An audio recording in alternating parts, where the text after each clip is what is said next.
What's happening, guys? Welcome into another boxing breakdown and prediction show for this weekend's light heavyweight clash over in Abu Dhabi between former Canelo conqueror Dmitry Bivol as he looks to defend his WBA strap against, another fierce Mexican this Saturday night in Gilberto Ramirez. So let's get into it now. Dmitry Bivol comes into this one as, pretty much the minus 400 consensus favourite right across the board, with Gilberto Ramirez coming back at around a plus 300. And, that's honestly where I'd make this line myself. I think Dmitry Bivol is the more, seasoned fighter. He's the more well-rounded fighter of the two, despite Ramirez having more fights.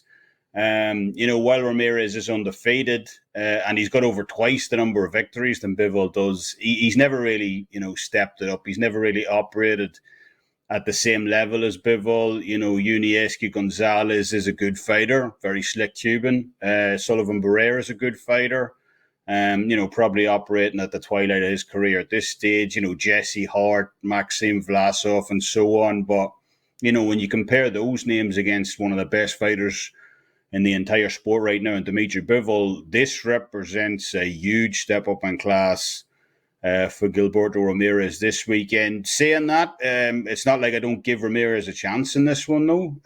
Probably the two concerns I have most in terms of backing Bivol this weekend is the fact, he's been guilty of switching off in fights in the past. We saw that in the Craig Richards fight last year in the UK.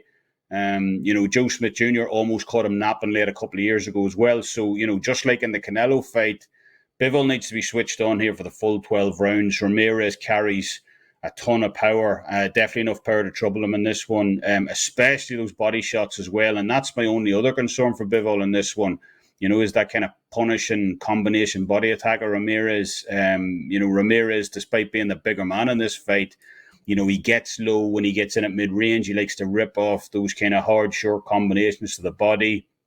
He's a southpaw as well, something Bivol hasn't faced in a number of years. It's been a while since he last faced the southpaw.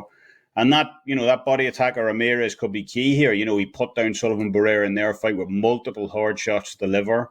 And, that's an area of Bivol's game that probably presents the best overall opportunity to Ramirez here.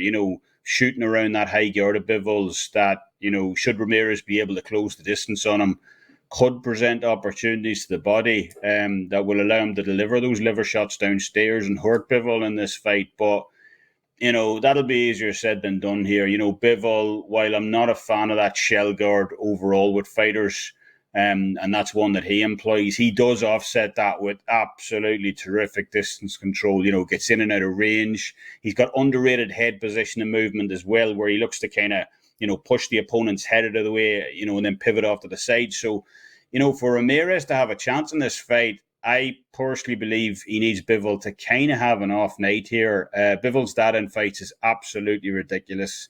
That distance control we mentioned previously has him on a plus 18.1 plus minus differential over on CompuBox right now in terms of punches landed to opponent punches landed. And that's something only bettered in the entire sport by Shakur Stevenson. And, for anyone who's watched these videos before, how highly I think of Shakur Stevenson right now. He's probably the best fighter in the sport.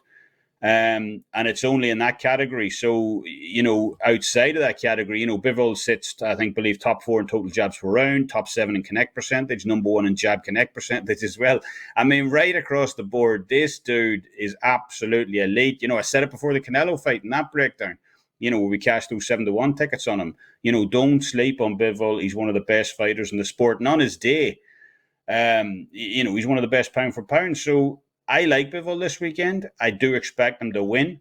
Especially if he shows up 100% focused here.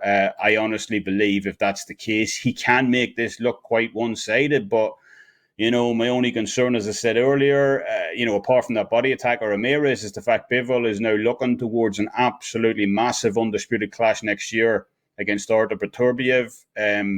Should Beterbiev get past that proposed fight against Anthony Yard, and that is a dream fight. In all honesty, those two guys have clearly marked themselves as the two best fighters in the division, and I don't know a boxing fan personally who doesn't have that fight in their top 5 most wanted right now. And not only that fight, Canelo's also talked about revenge next year as well. Possibly Cinco de Mayo date, second meeting between those two. So, Bivol can't afford to take his eyes off the prize here.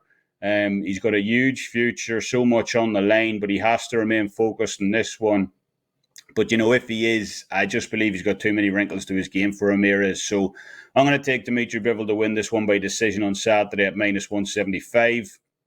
Let me know what you guys think. Leave us your thoughts down in the comments section below and drop your own predictions down there as well. But that'll do it from me. You can catch me over at Twitter at thesportswolf83 and also my handicapper page, Kevin Dolan, over at WagerTalk. So as always, till next time, thanks for listening. Slán